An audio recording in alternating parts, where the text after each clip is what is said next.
the gospel in power, then shall the end come. வல்லமையோடு உள்ள சுவிசேஷம், அதன் பின்பு முடிவு வரும் என்கிறதான செய்தியின் பாகம் 3.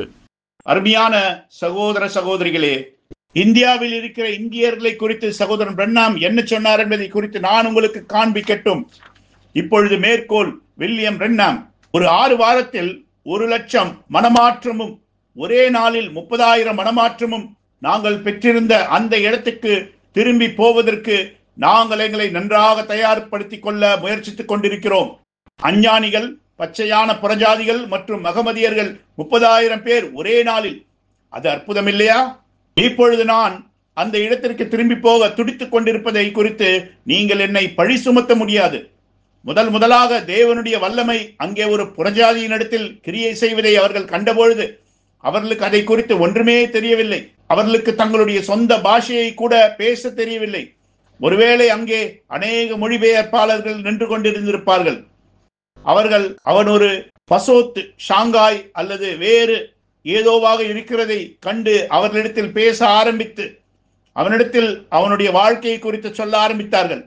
அவன் எங்கிருந்து வருகிறான் என்றும் அவன் என்ன செய்தான் என்றும் குறித்து அவனுக்கு எடுத்து சொல்லப்பட்ட பொழுது அவர்கள் அப்படியே கத்தி கூச்சலிட்டு முகங்குப்புற விழுந்து, தேவனே, அநேக வருடங்களுக்கு முன்பாகவே ஒரு அஞ்ஞானியை மனமாற்றம் செய்வதற்கு ஒரு அற்புதம் தேவை என்பதை பவுல் அறிந்திருந்தான். இயேசு கிறிஸ்துவும் அதை எப்பொழுதுமே அறிந்திருந்தார். சமீபத்தில் நாங்கள் இந்தியாவில் ஒரு மிஷனரியிடம் பேசிக் கொண்டிருந்த பொழுது தேவன் என்னை அங்கே போகும்படி சொல்லி இருந்தார். அங்கே ஒரே கூட்டத்தில் 3,00,000 பேர் கலந்து கொள்வார்கள் என்று. கவனியுங்கள், அதே மனிதன் அவன் சொன்னான், சகோதரன் பிரண்ணாம், அங்கே ஒரே ஒரு காரியம்தான் இருக்கிறது. அந்த இந்தியாவில் உள்ள மக்களாகிய அந்த மகமதியர்களும் விக்கிரக ஆராதனைக்காரர்களும் மற்றவர்களும் ஆகிய அவர்களை எல்லாம் ஒரு கலக்குவதற்கு தேவைப்படுவதெல்லாம் உண்மையான தேவனுடைய வல்லமையே என்று. அங்கே ஒரு பிசாசின் வல்லமை எழும்பும் பொழுது தேவனுடைய வல்லமை அங்கே இருந்து கொண்டு அதை அப்படியே அடித்து வீழ்த்த வேண்டும். நீங்கள் என்ன பேசுகிறீர்கள் என்பதை குறித்து நீங்கள் நிச்சயமுடையவர்களாக இருப்பது உங்களுக்கு நல்லது. நீ இப்பொழுது விசுவாசிக்கிறாயா என்கிறதான செய்தி 1952. சகோதரன் பிரண்ணாம் அறுவடை செய்யும்படியாக இந்தியாவில் ஒரு அறுவடை இருக்கிறதா என்பதை சரியாக அங்கேயே அவர் சோதித்து பார்க்கிறார். அந்த அறுவடையை அறுப்பதற்கு உங்களுக்கு தேவனுடைய வல்லமை இருக்க வேண்டும். மேலும் சகோதரன் பிரண்ணாம் அந்த மனிதன் சொன்னதை ஒத்துக்கொண்டார். நல்லது, இப்பொழுது இதை கேளுங்கள். மேற்கோள், வில்லியம் பிரண்ணாம், இதை நான் மரியாதையோடு கூட கூறுகிறேன். கவனியுங்கள், சபை ஒருவேளை வாசிப்பதை காட்டிலும், எழுதுவதை காட்டிலும், கணக்கு போடுவதை காட்டிலும், சுவிசேஷத்தின் இயற்கையான காரியங்களை காட்டிலும் மேலாக உற்பத்தி செய்ய முடியவில்லை என்றால் அந்த இந்தியர்களின் கதை முடிந்தது. அந்த இந்தியர்கள் அந்த ஆப்பிரிக்க பழங்குடிகளைப் போல அவர்களும் தேவனுடைய வல்லமையை கிரியையில் செய்யப்படுவதை பார்க்க வேண்டும். ஆப்பிரிக்காவில் ஆண்டு கணக்கில் மிஷனரிகளை அனுப்பி கொண்டிருந்தீர்கள். நாங்கள் கூட்டங்களை நடத்த அங்கே சென்றபோது கிறிஸ்தவர்களாக இருக்க வேண்டிய அவர்கள் எல்லாம் ஒரு மண்ணானலான சுரூபங்களை தாங்கள் அக்குகளில் வைத்துக் கொண்டு அங்கே வந்தார்கள். காரணம் என்ன?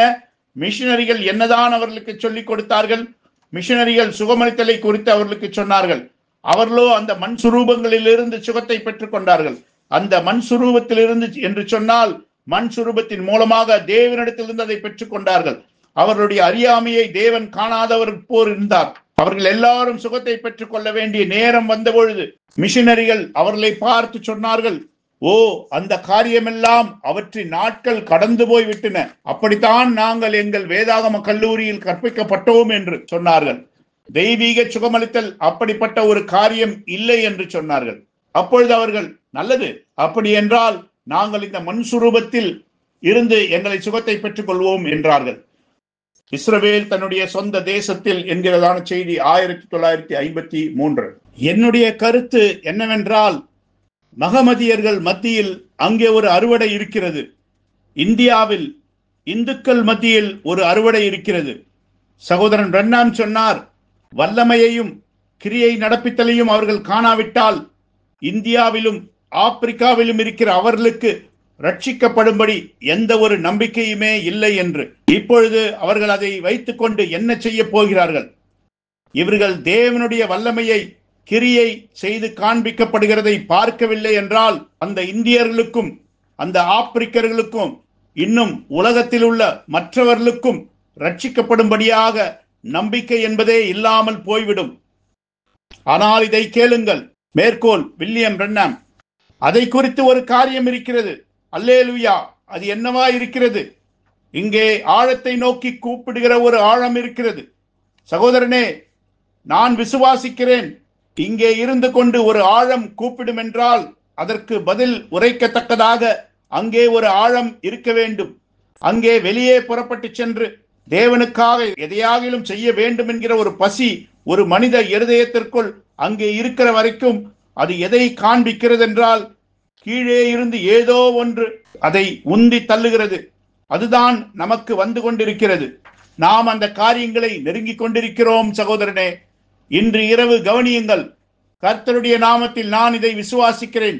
அதாவது இங்கே நாம் செய்து கொண்டிருக்கிற காரியங்கள் எல்லாம் தேவன் செய்வதற்கு ஆயத்தமாகிக் கொண்டிருக்கிற அந்த காரியங்களோடு ஒப்பிட்டு பார்க்கும் பொழுது அவைகள் எல்லாம் மிகச்சிறிய அற்பமான காரியங்களாக இருக்கின்றன. நீங்கள் மகத்தான காரியங்களை குறித்து கேள்விப்பட போகிறீர்கள். இஸ்ரவேல் தன்னுடைய சொந்த தேசத்தில் என்கிற செய்தி 1953. நான் அதை விசுவாசிக்கிறேன். மேலும் அவர் அதை எப்பொழுது சொன்னார் என்று உங்களுக்கு தெரியுமா? அவர் ஆப்பிரிக்காவில் இருந்து திரும்பி வந்த பிறகு அங்கே அவருக்கு 1,00,000 மனமாற்றங்கள் இருந்தன. இப்பொழுது 30,000 என்பது ஒரே ஒரு பிற்பகலில் நடைபெற்றது. ஆனால் அங்கே மற்ற நாட்களிலும் அதே போல நடந்தன. மேலும் அவர் சொன்னார், அந்த கூட்டங்களிலிருந்து ரட்சிக்கப்பட்டவர்கள் 1,00,000 பேர் என்று. மேலும் அவர் திரும்பி வந்த பொழுது அவர் சொன்னார், இப்பொழுது நான் ஆப்பிரிக்காவிற்கு திரும்பி செல்ல முயற்சித்து ஆயத்தமாய் கொண்டிருக்கிறேன் என்று. அவர் சொன்னார், அவர்கள் தேவனுடைய வல்லமை இல்லாமல் அந்த சுவிசேஷத்தை ஏற்றுக்கொள்ள மாட்டார்கள் என்று அவர் சொன்னார். மேலும் ஆப்பிரிக்காவில் இன்னும் இதை காட்டிலும் மகத்தான காரியங்கள் சம்பவிக்க போகிறது குறித்து நீங்கள் கேள்விப்பட போகிறீர்கள் என்று சொன்னார். அப்படி இருக்கும் பொழுது இவர்கள் நமக்கு கொடுக்க முயற்சித்துக் கொண்டிருக்கும் இது போன்ற முட்டாள்தனமான காரியங்களை கேட்டு நாம் அமைதியாகிவிட முடியுமா? இதை கேளுங்கள். நீங்கள் சொல்லுகிறீர்கள், சகோதரனே, சத்தியத்தை, வார்த்தையின் சத்தியத்தை நீங்கள் கொண்டு செல்கிற வரைக்கும் இதுவும் சுவிசேஷம் செல்லுவதுதான் என்று நான் விசுவாசிக்கிறேன் என்று. நீங்கள் முழு வேதாகமத்தையே கொண்டு சென்றாலும் கூட அது சுவிசேஷம் சொல்லுவதாகாது. அதுவும் சத்தியம்தானே. ஆதியாகமம் முதல் வெளிப்படுத்தின விசேஷம் வரைக்கும் அது முழுவதும் சத்தியம்தானே. உரைக்கப்பட்ட வார்த்தையின் புத்தகங்களை கொண்டு செல்வது சுவிசேஷமாகாது. இதை கேளுங்கள். இது சகோதரன் பிரண்ணாம் ஆப்பிரிக்காவில் சந்தித்த அந்த வாலிப பெண்களிடமும் பையன்களிடமும் சொன்னது. மேற்கோள் வில்லியம் பிரண்ணாம். பெண்களே, உங்கள் உணர்ச்சிகளை புண்படுத்த நான் விரும்பவில்லை. நான் சொன்னேன், ஆனால் நீங்கள் எல்லாரும் உங்கள் வீட்டிலேயே இருந்து கொண்டு உங்கள் தாய்மாருக்கு தட்டுகளை கழுவுவதில் உதவி செய்திருக்க வேண்டும். நீங்கள் பரிசுத்த ஆவியினால் நிரப்பப்பட்டு உண்மையான சுவிசேஷத்தை பரிசுத்த ஆவியின் வல்லமையோடும் ரூபகாரப்படுத்துதலோடும் பிரசங்கித்தால் ஒழிய இந்த ஊழிய களத்தில் உங்களுக்கு எந்த வேலையும் இல்லை.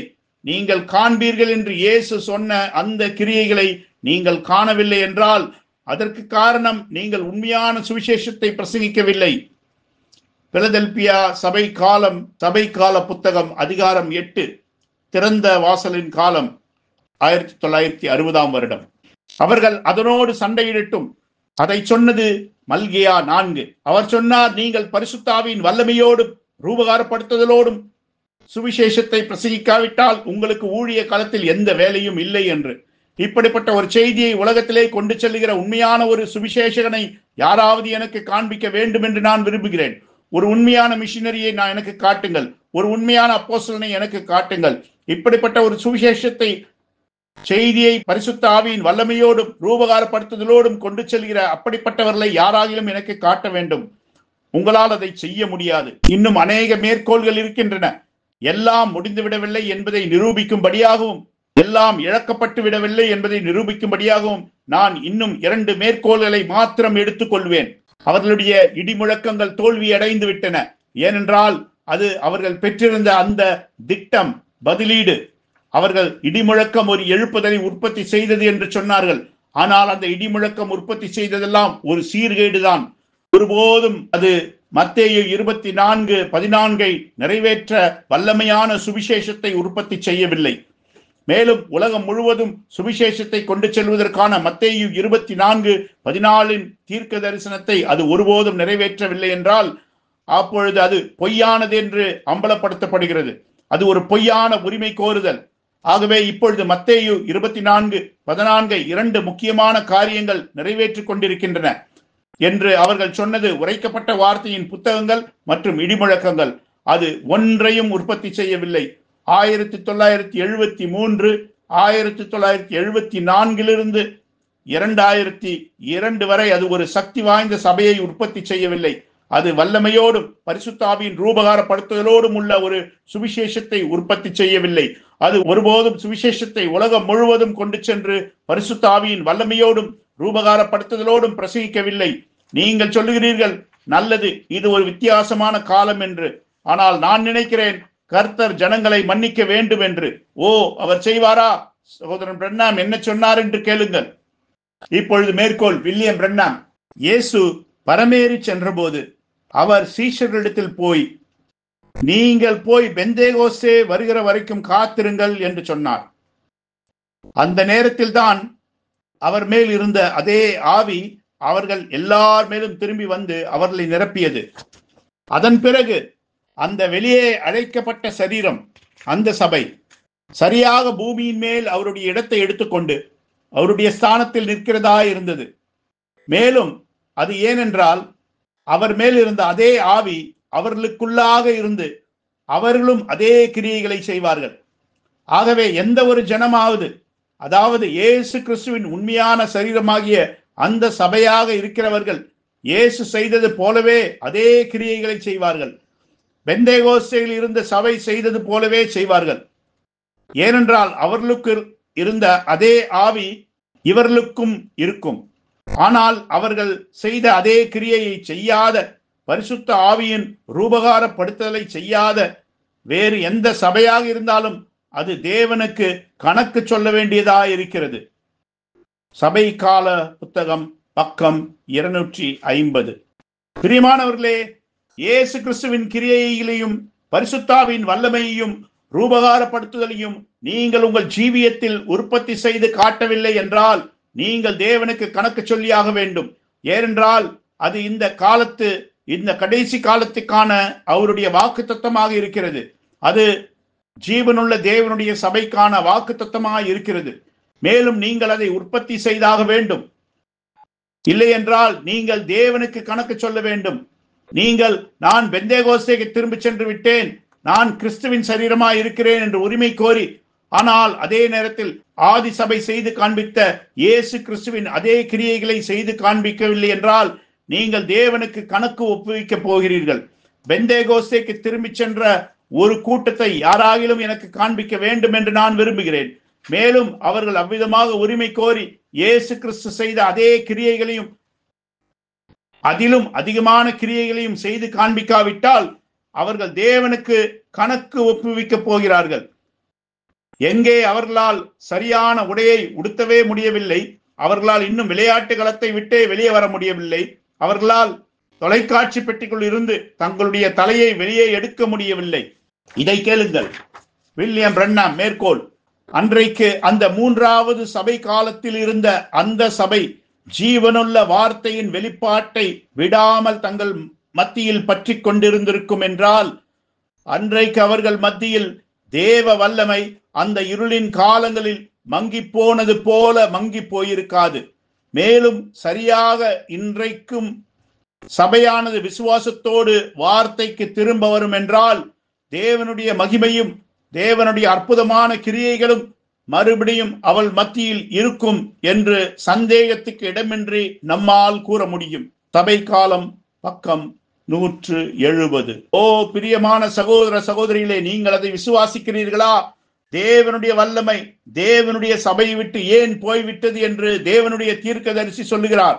அவர்கள் வார்த்தையை கலப்படம் செய்து விட்டனர். அது சரியா? மேலும் அவர் சொன்னார், நாம் தேவனுடைய வார்த்தைக்கு திரும்ப வரும் பொழுது அப்பொழுது சபைக்குள்ளாக தேவனுடைய மகத்தான வல்லமையை மறுபடியும் காண முடியும் என்று. அது சரி, அது இப்பொழுது நமக்கு வாக்குத்தத்தம் செய்யப்பட்டிருக்கிறது. அதற்குத்தான் மல்கியா 4 பின்பற்றுகிறவர்கள் எல்லாரும் கீழ்ப்படிய வேண்டும். அவர்கள் எல்லாரும் கீழ்ப்படிய வேண்டிய ஒரு வார்த்தையை தேவன் வில்லியம் பிரன்னாமுக்கு கொடுத்தார். மேலும் அவர்கள் அந்த காரியத்தை பின்பற்ற வேண்டும். ஆனால் அவர்கள் அதை ஏற்கனவே செய்து முடித்து ஆவியின் வல்லமையையும் ரூபகாரப்படுத்துதலையும் பெற்றிருப்பார்கள் என்றால், அப்பொழுது உலகமானது இந்நேரம் எரிந்து கொண்டும் எடுத்துக் கொள்ளப்படுதல் சம்பவிக்க ஆயத்தமாகவும் இருக்க வேண்டும். இது சகோதரன் பிரன்னாமுக்கும் சபைக்குமான ஆவியானவருடைய கட்டளையாயிருக்கிறது. ஆனால் அவர்கள் அதற்கு கீழ்ப்படியாமல் போய்விட்டனர். அதனால் தான் அறுவடையானது இன்னும் அறுக்கப்படாமல் இருக்கிறது. அதனால் தான் அவர்கள் இன்னும் ஒரு குப்பை மேட்டின் மேல் உட்கார்ந்து கிளறி கொண்டிருக்கிற ஒரு பைத்தியக்காரனை போல இருக்கிறார்கள். அப்படித்தான் தேவனுடைய தீர்க்கதரிசி அவர் சொன்னார், பிரன்னாம் கூடாரமே, நீங்கள் பழைய பரிசுத்த பவுலின் நீல வான பாவத்தை கொள்ளுகிற எழுப்புதலுக்கு கடந்து செல்வீர்கள், அல்லது உங்கள் வாழ்நாள் முழுவதும் ஒரு குப்பை மேட்டின் மேல் உட்கார்ந்து கொண்டிருக்கும் ஒரு பைத்தியக்காரனை போல இருப்பீர்கள் என்று. ஒரு இடத்தில் அவர் சொன்னார், நீங்கள் உங்கள் வாழ்நாள் எல்லாம் ஒரு அழுகி போன ஆப்பிள் பழத்தை கொத்தி கொண்டிருப்பீர்களா இருப்பீர்கள் என்று. ஓ ஆம், மேற்கோள் வில்லியம் பிரன்னாம். இந்த கடைசி நாட்களில் உண்மையான அந்த மனவாட்டி சபை கிறிஸ்துவின் வித்து தலைக்கல்லுக்கு வரும். மேலும் அவள் அவரிடம் நெருங்கி செல்லும் பொழுது ஒரு மேம்பட்ட சபையாக, ஒரு மேம்பட்ட இனமாக இருப்பாள். மனவாட்டியில் இருக்கிற அவர்கள் அந்த அளவுக்கு அவரை போலவே இருப்பார்கள். இன்னும் சொல்ல போனால் அவருடைய சொந்த சாயலில் இருப்பார்கள். அது அவர்கள் உயிரோடு இணைக்கப்படத்தக்கதாக அப்படி இருக்கும். அவர்கள் ஒருவராய் இருப்பார்கள். அவர்கள் ஜீவனுள்ள தேவனுடைய வார்த்தையின் ரூபகாரமாகவே இருப்பார்கள். சபைக்கால புத்தகம் 171 பக்கம். அது உங்களுக்கு பெந்தேகோஸ்தையை போல தொனிக்கிறதா? ஆம், மேம்பட்ட சபை, மேம்பட்ட இனம். ஆம், மேலும் அது தலைக்கல்லின் மூலமாகவே வரப்போகிறது. அங்கேதானே அது உங்களுடைய பதிலாய் இருக்கிறது. ஆனால் இப்பொழுது அவர்கள் பெற்றிருப்பதாக உரிமை கோருகிறதை அவர்கள் பெற்றிருக்கவில்லை. ஆகவே அவர்கள் பெந்தேகோஸ்தைக்கு திரும்பி செல்ல வேண்டியது அவசியமாயிருக்கிறது. நல்லது, நான் சகோதரன் பிரன்னாமுடைய செய்தியின் மூலமாகவும் தேவனுடைய மாறாத வார்த்தையின் மூலமாகவும் சொல்லுகிறேன். அதாவது செய்தி இந்த பூமிக்கு வந்த பொழுது ஒவ்வொருவரும் அந்த தேவனுடைய தீர்க்கதரிசிக்கு கீழ்ப்படிந்து அந்த செய்தியை எடுத்துக்கொண்டு தங்களை சுத்திகரித்துக் கொண்டு தங்கள் ஜீவியத்தை சுத்தமாக்கி கொண்டு பதறலுக்குள்ளாகி தேவன் தம்முடைய பரிசுத்தாவின் ஊற்றப்படுதலை அந்த தலைக்கல்லை அவர்கள் மேல் கொண்டு வரும்படியாக தேவனிடத்தில் கெஞ்சி இருக்க வேண்டும். ஊற்றப்படுதல் தான் தலைக்கல்லா இருக்கிறது. இப்பொழுது வில்லியம் பிரன்னாம் மேற்கோள், மனவாட்டியில் இருக்கிற அவர்கள் அவருடைய சித்தத்தை மாத்திரம் செய்வார்கள். அவர்களை வேறு விதமாக செய்ய வைக்க எவராலும் முடியாது. அவர்கள் கர்த்தர் உரைக்கிறதாவது என்பதை உடையவர்களாக இருக்கிறார்கள், அல்லது அவர்கள் அமைதியாக இருப்பார்கள். அவர்களுக்குள்ளாக இருந்து அந்த கிரியைகளை செய்து தம்முடைய சொந்த வார்த்தையை நிறைவேற்றுவது தேவனே என்று அவர்கள் அறிந்திருக்கிறார்கள். அவர் தம்முடைய பூமிக்குரிய ஊழியத்தில் இங்கே இருந்த பொழுது அவர் தம்முடைய கிரியைகளை முழுவதுமாக முடிக்கவில்லை. ஆகவே அவர் இப்பொழுது மனவாட்டிக்குள்ளிருந்தும் மனவாட்டி மூலமாகவும் கிரியை செய்கிறார். ஏனென்றால் அவர் இப்பொழுது செய்ய வேண்டிய சில கிரியைகளை அப்பொழுது செய்வதற்கு அது நேரமாக இருக்கவில்லை என்று அவள் அறிந்திருக்கிறாள். ஆனால் இந்த குறிப்பிட்ட நேரத்திற்கென்று அவர் விட்டு வைத்த அந்த வேலையை இப்பொழுது மனவாட்டி மூலமாக நிறைவேற்றுவார். சபைக்கால புத்தகம் பக்கம் 172. இது ஒவ்வொரு உயிர்த்தெழுதலின் விசுவாசியின் கைகளையும் வெட்டி போடுகிறது. தேவனுடைய தீர்க்கதரிசி சொன்னார், நிறைவேற்றப்படும்படியாக எது விடப்பட்டிருக்கிறதோ அது மனவாட்டியினால் செய்து முடிக்கப்பட வேண்டும் என்று. உட்கார்ந்து கொண்டு சகோதரன் பிரன்னாமுக்காக காத்து கொண்டிருப்பதல்ல, இல்லை, அது மனவாட்டியினால் செய்து முடிக்கப்பட வேண்டும். மேலும் அவர் கர்த்தர் உரைக்கிறதாவது என்பதை உடையவளாக இருப்பாள், அல்லது அவள் அமைதியாக இருப்பாள். வேறு வார்த்தையில் சொல்ல போனால் அவள் முழு உலகத்திற்குள்ளும் ஓடி செல்ல போவதில்லை. தேவனுடைய கிரியைகள் தனக்குள் ரூபகாரப்படாத வரைக்கும் அவள் சுவிசேஷம் அறிவிக்க முயற்சிக்க போவதில்லை. சரியாக இங்கே சபைக்கால புத்தகத்தில் அதுதான் மனவாட்டிக்கான திட்டமாக இருக்கிறது. அதுதான் உங்களுக்கான தேவனுடைய திட்டமாக இருக்கிறது. அதுதான் சபைக்கான தேவனுடைய திட்டமாக இருக்கிறது. அதுதான் தீர்க்கதரிசியின் அறிவுரையாக இருக்கிறது. அதுதான் மனவாட்டிக்கான சர்வ வல்ல தேவனுடைய அறிவுரையாக இருக்கிறது. அவள் கர்த்தர் உரைக்கிறதாவது என்பதை உடையவளாய் இருப்பாள், அல்லது அமைதியாய் இருப்பாள். தனக்குள்ளாக இருந்து கொண்டு தேவனே கிரியை செய்து தம்முடைய வல்லமையினால் ரூபகாரப்படுத்தி காட்டிக் கொண்டிருக்கிறார் என்று அவள் அறிந்திருக்க வேண்டியவளாய் இருக்கிறாள். இல்லை என்றால் வேறு விதமாக அவளை செய்ய வைக்க எவராலும் முடியாது. அதுதான் இந்த செய்தியின் தரிசனமாய் இருக்கிறது. அதற்கு முரண்பாடாக இருக்கிற எதுவும் பிசாசாய் இருக்கிறது. உரைக்கப்பட்ட வார்த்தையின் புத்தகங்களை கொண்டும் இந்த கள்ள இடிகளை கொண்டும் உலகம் முழுவதும் இப்பொழுதே சுவிசேஷம் அறிவிக்கப்பட்டு வருகிறது என்றும் இப்பொழுதே எடுத்துக்கொள்ளப்படுதல் சம்பவிக்க போகிறது என்றும் யாராவது உங்களிடத்தில் சொல்வார்களானால், ஓ நண்பனே, அது ஒரு வஞ்சனை என்பது அது ஒரு பிசாசினால் உண்டானது என்பதையும் அறிய கடவீர்கள். எளிமையான இந்த செய்தியின் முழு நோக்கம் என்னவென்றால், உங்களை நீங்கள் பரிசுத்தமாக்கிக் கொள்வதற்காகத்தான். உங்கள் வேலையில் நீங்கள் மூழ்கிவிடக் கூடாது என்பதற்காகவும் புத்தி கெட்ட காரியங்களில் மூழ்கி விடுவதை தடுத்து நிறுத்துவதற்காகவும் தான்.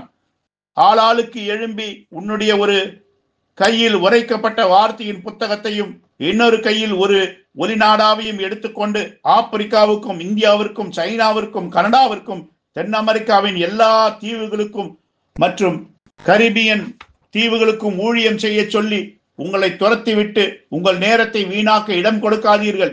இவ்வாறு உங்கள் நேரத்தை நீங்கள் வீணாக்கி கொண்டிருக்கிற அதே நேரத்தில் உங்கள் ஆத்துமாவோ பரிசுத்த ஆவியின் ஊற்றப்படுதலை பெறுவதற்கு ஆயத்தப்படாமல் இருக்கிறது. எவருமே மனவாட்டியை வேறு விதமாக செய்ய வைக்க முடியாது. அவளுக்கு கர்த்தர் உரைக்கிறதாவது என்பது இருக்க வேண்டும், அல்லது அவள் அமைதியாக இருப்பாள் என்று சொன்னபோது தீர்க்கதரிசி எந்த அர்த்தத்தில் அதை சொன்னார்? அதாவது தன் மூலமாக தேவன் கிரியை செய்து கொண்டிருக்கிறார் என்பதை அவள் அறிந்திருக்க வேண்டும். அப்படி இல்லை என்றால் அவள் எங்குமே போவதில்லை என்று. என் அருமை சகோதர சகோதரியிலே, அதுதான் அந்த கட்டளை. கடைசி கால மனவாட்டிக்கான அந்த தேவனுடைய திட்டத்தை தான் நான் இப்பொழுது உங்களுக்கு வாசித்து காண்பித்தேன். நான் இப்பொழுது உங்களுக்கு வாசித்து காட்டியது கடைசி கால மனவாட்டிக்கான தேவனுடைய கட்டளையும் கடைசி கால மனவாட்டிக்கான தேவனுடைய சித்தத்தையும் குறித்தது. நான் இப்பொழுது உங்களுக்கு வாசித்து காண்பித்தது கடைசி கால சபையை குறித்த சகோதரன் பிரணாமின் சித்தமாக இருக்கிறது. அதை யாராவது கிழித்து போடட்டும், பார்க்கலாம். நான் இந்த பரிசுத்தாவின் வல்லமை மற்றும் ரூபபாரப்படுத்தல் தலைக்கல்லின் மூலமாக வரப்போகிறது என்று சொல்லுகிறேன். அந்த தலைக்கல் தான் பரிசுத்தாவின் ஊற்றப்படுதலாய் இருக்கிறது. தலைக்கல் என்பது பெந்தேகோஸ்தே திரும்பி வருவதுதான். பிள்ளைகளே, இந்த முட்டாள்தனமான காரியங்களை செய்து கொண்டிருப்பதான நேரம் இது அல்ல. இது யாராவது உங்களை திசை திருப்பி விட்டு உங்கள் நேரத்தை வீணாக செலவழிக்கும்படி செய்வது. அதே நேரத்தில் நீங்கள் தேவனுக்கு ஒரு சேவையை செய்வீர்கள் என்று உங்களை நினைக்க வைக்கவோ நேரமில்லை. இது பலிபீட தண்டையில் விழுந்து நம்முடைய ஆத்துமாக்களை நாம் சுத்திகரிக்க வேண்டிய ஒரு வேலையா இருக்கிறது. நகரத்தில் நடக்கிற அருவருப்புகளின் நிமித்தம் பெருமூச்சு விட்டு அழுகிறவர்களின் நெற்றிகளில் முத்திரை போடு. ஆம், அதுதான் எசேக்கியேல் 9ஆம் அதிகாரத்தில் காணப்படுகிறது. அந்த நேரம் இதுதான் அந்த நேரம் நண்பனே. அதாவது உன்னுடைய ஜீவியத்தில் இருக்கிற ஏதோ ஒரு காரியம் தேவனுடைய வார்த்தைக்கு முரண்பட்டதா இருக்கிறது என்று நீ அறிவாயானால் நீ அதை உடனே கலைந்து போடு. அதை சுத்தம் பண்ண ஆரம்பிக்க வேண்டும். இது நீ எவ்வளவு பணத்தை சம்பாதிக்க முடியும் என்று பார்ப்பதற்கான நேரம் அல்ல. எவ்வளவு கல்வி அறிவை உன் தலையிலே ஏற்றிக்கொள்ள முடியும் என்று நீ முயற்சிப்பதற்கான நேரம் இது அல்ல. இங்கே யாரை பிரியப்படுத்தலாம், அங்கே வேறு எந்த மனிதனை பிரியப்படுத்தலாம், தாயை எப்படி பிரியப்படுத்தலாம், தகப்பனை எப்படி பிரியப்படுத்தலாம், நண்பர்களை எப்படி பிரியப்படுத்தலாம் என்று பார்ப்பதற்கான நேரம் இதுவல்ல. இந்த சுவிசேஷம் மிகவும் எளிமையானது. இந்த தலைக்கல்லானது சபைக்கு வரப்போகிறது. மேலும் தேவனுடைய தீர்க்கதரிசி பரிசுத்தத்தின் செய்தியை கொண்டு நீ உன் ஆத்துமாவை ஆயத்தப்படுத்திக் கொள்ள வேண்டும். அந்த மனுஷகுமாரனை வெளிப்பாட்டினால் புரிந்து கொள்ளுகிற வரைக்கும் இரவும் பகலும் அந்த செய்தியில் நிலைத்திருக்க வேண்டும். வில்லியம் பிரண்ணாம் மனுஷகுமாரின் வெளிப்பாடாக இருந்த பிறகு, ஆமையா, பாதாளத்தின் வாசல்கள் உன்னை மேற்கொள்ள முடியாத அளவுக்கு ஒரு கற்பாறையின் மேல் நாட்டப்பட்டிருப்பதாக நீ அந்த மனுஷகுமாரனுடைய வெளிப்பாட்டை புரிந்து கொள்ள வேண்டும். மேலும் அது முத்திரைகள் திறக்கப்படுதல் மூலமாய் வந்தது. முத்திரைகள் திறக்கப்பட்ட போது நண்பர்களே, அது 2 மகத்தான வெளிப்பாடுகளை இந்த பூமியின் மேல் திறந்து விட்டது. அதில் ஒன்று பாவ மனுஷனுடைய வெளிப்பாடு. அதுதான் முதல் 4 முத்திரைகள். அதற்கு அடுத்ததாக திறக்கப்பட்ட மகத்தான வெளிப்பாடுதான் மனுஷகுமாரனுடைய வெளிப்பாடு. இந்த 2 வெளிப்பாடுகளின் மேல்தான் வேதத்தினுடைய எல்லா ரகசியங்களும் ஆதாரப்பட்டிருக்கின்றன. மேலும் சகோதரன் பிரண்ணாமுடைய எல்லா செய்தியின் ரகசியங்களும் ஆதாரப்பட்டிருக்கின்றன. மனுஷகுமாரனுடைய வெளிப்பாடு இல்லாமல் உங்களால் இந்த ஊற்றப்படுதலை பெற முடியாது. பேதுரு மனுஷகுமாரனுடைய வெளிப்பாட்டை அறிக்கை செய்த பொழுதுதான் இயேசு அவனிடத்தில் சொன்னார், இந்த கல்லின் மேல் என் சபையை கட்டுவேன் என்று. இப்பொழுது சபையானது இன்னுமாக கட்டப்படவில்லை. அவர் சொன்னார், இந்த கல்லின் மேல் என் சபையை கட்டுவேன் என்று. உங்களுக்கு தெரியுமா சபை எப்பொழுது கட்டப்பட்டது என்று? பெந்தேகோஸ்தே நாளிலே மனுஷகுமாரின் வெளிப்பாடாகிய அந்த கண்மலையாகிய வெளிப்பாட்டின் மேல் சபை கட்டப்பட்டது. இப்பொழுது உங்களுக்கு அது புரியவில்லை என்றால் நீங்கள் அழுது புலம்பி ஒவ்வொரு ஆராதனையிலும் உங்களுடைய ஒவ்வொரு ஜெபத்திலும் தேவனிடத்தில் நீங்கள் கெஞ்சி கொண்டிருக்க வேண்டும். நீங்கள் வார்த்தையை வாசிக்கும் பொழுது இப்படி சொல்லுங்கள், கர்த்தாவே எனக்கு ஒரு புரிந்து கொள்ளுதலை தாரும் என்று, எனக்கு ஒரு மனுஷகுமாரனுடைய வெளிப்பாட்டை தாரும். இந்த மனுஷகுமாரனுடைய வெளிப்பாடு இல்லாமல் என்னால் பரிசுத்த ஆவியின் ஊற்றப்படுதலை பெற முடியாது. பிள்ளைகளே, இதுதான் உங்களுக்கான தேவனுடைய திட்டமாய் இருக்கிறது. நாங்கள் தந்திரமான கட்டுக்கதைகளை பின்பற்றினவர்களாக அல்ல, அவருடைய மகத்துவத்தை கண்ணார கண்டவர்களாகவே நம்முடைய கர்த்தராகிய இயேசு கிறிஸ்துவின் வல்லமையையும் வருகையையும் உங்களுக்கு அறிவித்தோம். அதிக உறுதியான தீர்க்க தரிசன வசனத்தை பின்பற்றினோம். அங்கே ஒரு பரிசுத்த ஆவியின் ஊற்றப்படுதல் இருக்கும். நீங்கள் மனுஷகுமாரனுடைய வெளிப்பாட்டை கேட்டுக்கொண்டிருக்கிறீர்கள். இது மல்கியா 4 மக்களுக்கு வினோதமாக காணப்படும். அவர்கள் முத்திரைகள் திறக்கப்படுதலின் போது என்ன சம்பவித்தது என்பதை அறிந்து கொள்ளும்படியாக அவர்கள் ஒருபோதும் அமைதியாக உட்கார்ந்து மனுஷகுமாரனுடைய வெளிப்பாட்டை பெற்றுக் கொள்ளும்படியாக அவர்கள் முயற்சித்தது இல்லை. மனுஷகுமாரனுடைய வெளிப்பாடு இல்லாமல் பிள்ளைகளே நீங்கள் அந்த ஊற்றப்படுதலை பெற முடியாது. ஊற்றப்படுதல் இல்லை என்றால் எடுத்துக்கொள்ளப்படுதலும் இல்லை. சகோதரன் பிரண்ணாம் சொன்னார், பலத்த காற்றடிக்கிற முழக்கம் போல ஒரு முழக்கம் வானத்திலிருந்து உண்டாகும். அது பரிசுத்த ஆவியின் அபிஷேகத்தை மனவாட்டிக்குள் ஊற்றி அவளை இந்த பூமியை விட்டு வெளியே கொண்டு செல்லும் என்றார். மூவகை விசுவாசிகள் என்ற செய்தியிலே எத்தனை பேர் அதற்காக எதிர்பார்த்து கொண்டிருக்கிறீர்கள்? நாம் அதற்காக எதிர்பார்த்தாக வேண்டும். அதுதான் தலைக்கல் போன்ற அதே காரியம். ஆதிசபை காலத்தில் அது மூளைக்கல் என்று அழைக்கப்பட்டது. ஆனால் அதுவே தலைக்கல் என்றும் அழைக்கப்படுகிறது. ஏனென்றால் கூர்நுனி கோபுரமானது சுருங்கிக் கொண்டே மேலே செல்லுகிறது. அது அதே பொருள்தான், அதே பரிசுத்த ஆவியின் ஊற்றப்படுதல் தான். பிள்ளைகளே, உங்களுக்கு அந்த மனுஷகுமாரனுடைய வெளிப்பாடு இல்லை என்றால் கர்த்தரிடத்தில் கெஞ்சி, கர்த்தாவே அந்த மனுஷகுமாரனுடைய வெளிப்பாட்டை எனக்கு தாரும் என்று கேளுங்கள். அந்த திட்டவட்டமான வெளிப்பாட்டை, மனுஷகுமாரனுடைய வெளிப்பாட்டை நீங்கள் பெற்றுக்கொண்ட பிறகு அதுதான் உங்களுடைய உண்மையான மறுபடியும் பிறத்தல்.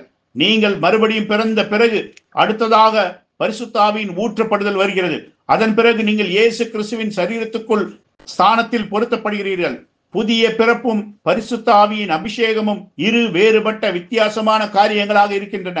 அவை இரண்டும் ஒன்று என்று யாராவது பிரசங்கிப்பார்கள் என்றால் அது சகோதரன் பிரண்ணாமுடைய செய்திக்கு முரண்பட்டதா இருக்கிறது. இறங்கு வரிசையில் எண்ணுதல் என்கிற செய்தியில் அதை சோதித்து பாருங்கள். மற்றும் எபிரேய புத்தகம் என்கிற செய்தியிலும் நான் ஏன் ஸ்தாபிக்கப்பட்ட மார்க்கத்திற்கு விரோதமாய் இருக்கிறேன் என்கிற செய்தியிலும் சோதித்து பாருங்கள். நீங்கள் மறுபடியும் பிறக்க வேண்டும் என்கிற செய்தியில் சகோதரன் பிரண்ணாம் சொன்னார், புதிய பிறப்பும் பரிசுத்த ஆவியின் அபிஷேகமும் இரு வேறுபட்ட காரியங்கள் என்று.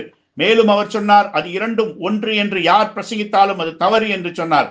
மேலும் புதிய பிறப்பும் பரிசுத்த ஆவியின் அபிஷேகமும் இரு வேறுபட்ட காரியங்கள் என்பதை வேத வாக்கியங்களை கொண்டு போதுமான அளவுக்கு என்னால் நிரூபிக்க முடியும். கூர்நுனி கோபுர உபதேசத்தில் அவர் சொல்லுகிறார், சரியாக விசுவாசத்திலே அங்கே நீங்கள் மறுபடியும் பிறக்கிறீர்கள். சரியாக அங்கேயே அவர் சொல்லுகிறார், ஆனால் குணாலட்சணங்கள் ஊடாக நீங்கள் தொடர்ந்து ஏறி செல்லுகிறீர்கள். அதன் பிறகு கடைசியாக நீங்கள் தேவனுடைய முத்திரையை, இயேசு கிறிஸ்துவை, தேவனுடைய அன்பை, பரிசுத்த ஆவியை, அந்த தலைக்கல்லை சரியாக கூர்நுனி கோபுரத்தின் உச்சியில் நீங்கள் பெற்றுக்கொள்கிறீர்கள். பிள்ளைகளே, நேரத்தை நாம் வீணாக்கி கொண்டிருக்க வேண்டாம். ஏதோ ஒன்று நெருங்கி வந்து கொண்டிருக்கிறது. நான் உங்களுக்கு சொல்லுகிறேன், ஏதோ ஒன்று நெருங்கி வந்து கொண்டிருக்கிறது. இஸ்ரவேலை நோக்கி பாருங்கள். அந்த அழுகையின் சுவரண்டையிலே உலகத்தில் இன்றைக்கு அவர்கள் பெற்றிருக்கிற தொல்லைகளை பாருங்கள். உங்களுடைய பொருளாதார நிலைமையை பாருங்கள். ஏதோ ஒன்று சம்பவிக்க ஆயத்தமாகி கொண்டிருக்கிறது. ஆழமானது ஆழத்தை நோக்கி கூப்பிடுகிறது. அப்படி என்றால் அதற்கு பதில் உரைக்கத்தக்கதாக அங்கே வேறெங்கோ ஒரு ஆழம் இருக்க வேண்டும். நான் அதை விசுவாசிக்கிறேன். ஓ, நீங்கள் அதை விசுவாசிக்கிறீர்களா? ஆமேன். இப்பொழுது நான் வெளிப்படுத்தின விசேஷம் 14ஆம் அதிகாரத்தை வாசிக்கிறேன், 14 20 வரை. பின்பு நான் பார்த்தபோது இதோ வெண்மையான மேகத்தையும், அந்த மேகத்தின் மேல் மனுஷகுமாரனுக்கு ஒப்பானவராய் தமது சிரசின் மேல் பொற்கிரீடத்தையும் தமது கையிலே கருக்குள்ள அறிவாலயம் உடைய ஒருவர் உட்கார்ந்திருக்கிறதையும் கண்டேன். அப்பொழுது வேறொரு தூதன் தேவாலயத்திலிருந்து புறப்பட்டு மேகத்தின் மேல் உட்கார்ந்திருக்கிறவரை நோக்கி, பூமியின் பயிர் முதிர்ந்தது, அறுக்கிறதற்கு காலம் வந்தது. ஆகையால் உம்முடைய அறிவாலை நீட்டி அறுத்து விடும் என்று மிகுந்த சத்தமிட்டு சொன்னான். அப்பொழுது மேகத்தின் மேல் உட்கார்ந்தவர் தமது அறிவாலை பூமியின் மேல் நீட்டினார். பூமியின் விளைவு அறுப்புண்டது. பின்பு வேறொரு தூதனும் கருக்குள்ள அறிவாலை பிடித்துக் கொண்டு பரலோகத்தில் உள்ள தேவாலயத்திலிருந்து புறப்பட்டு வந்தான். அக்னியின் மேல் அதிகாரமுள்ள வேறொரு தூதனும் பலிபீடத்திலிருந்து புறப்பட்டு வந்து கருக்குள்ள அறிவாலை பிடித்திருக்கிறவனை நோக்கி, பூமியின் திராட்சை பழங்கள் பழுத்திருக்கிறது, கருக்குள்ள உம்முடைய அறிவாலை நீட்டி அதன் கொலைகளை அறுத்துவிடும் என்று மிகுந்த சத்தத்தோடு சொன்னான். அப்பொழுது அந்த தூதன் தன் அரிவாளை பூமியின் மேல் நீட்டி பூமியின் திராட்சை பழங்களை அறுத்து தேவனுடைய கோபாக்கினி என்னும் பெரிய ஆலையிலே போட்டான். நகரத்திற்கு புறம்பேயுள்ள அந்த ஆலையிலேயே அது மிதிக்கப்பட்டது. அந்த ஆலையிலிருந்து 1600 ஸ்தாதி தூரத்திற்கு ரத்தம் புறப்பட்டு குதிரைகளின் கடிவாளங்கள் மட்டும் பெருகி வந்தது. வாசிக்கப்பட்ட தம்முடைய பரிசுத்த வார்த்தையோடு கூட தேவன் தம்முடைய ஆசீர்வாதங்களை கூட்டுவாராக. ஜீவனுள்ள தேவனுக்கு ஸ்தோத்திரம். அது வெளிப்படுத்தின விசேஷம் 14 16 வரை இன்று இரவு காணப்படுகிற இந்த அருமையான தேவனுடைய ஆவியின் அசைவாடுதலுக்காக நாம் நன்றியுள்ளவர்களாய் இருக்கிறோம். இன்று இரவு நாம் ஆராதிப்போம் என்றால் நாம் ஒரு முடிவுக்கு வருவதற்குள் அது நீண்ட நேரத்தை எடுத்துக்கொள்ளும் என்று நான் நம்புகிறேன். நாம் அவருடைய பிரசனத்தை உணரும் பொழுது மற்றும் அவருடைய ஆவியை, அவருடைய வல்லமையை உணரும் பொழுது சகோதரர்களே, எந்த நேரத்திலும் எது வேண்டுமானாலும் சம்பவிக்கலாம். ஏனென்றால் நாம் சரியான இடத்திலே இருக்கிறோம். நாம் சரியான நேரத்திற்காக காத்து கொண்டிருக்கிறோம். மேலும் சரியான வெளிப்பாடு நமக்கு இருக்கிறது. அதுதான் மனுஷகுமாரனுடைய வெளிப்பாடு. நாம் நம்மை சுத்திகரித்துக் கொண்டிருக்கிறோம். எப்படி சுத்திகரிப்பது என்று நமக்கு தெரிந்த விதத்தில் நாம் நம்முடைய ஜீவியங்களை சிறந்த விதத்திலே சுத்திகரித்துக் கொண்டிருக்கிறோம். மேலும் நாம் தொடர்ந்து நம்முடைய ஜீவியத்தை சுத்திகரித்துக் கொண்டு வருகிறோம். ஆகவேதான் இதை அவருடைய கிருபையை கொண்டு விசுவாசிக்கிறேன். அது என்னவென்றால், எது சரியில்லையோ அதை கர்த்தர் பார்த்து கொள்வார். நம்முடைய ஜீவியத்தில் இன்னுமாக தொங்கிக் கொண்டிருக்கிற அந்த மீதி காரியங்களை எல்லாம் அவர் பார்த்துக் கொள்வார். தீர்க்க தரிசனத்தின்படி இங்கே இந்த கிழக்கு பாகத்தில் அன்றைக்கு பெந்தேகோஸ்தே நாளிலே அருளப்பட்டது போல இன்னொரு பரிசுத்த ஆவியின் ஊற்றப்படுதல் அனுப்பப்படும்படியாக நாம் எதிர்பார்த்து கொண்டிருக்கிறோம். ஆமேன். கர்த்தர் தாமே உங்கள் அனைவரையும் ஆசீர்வதிப்பாராக. ஆமேன்.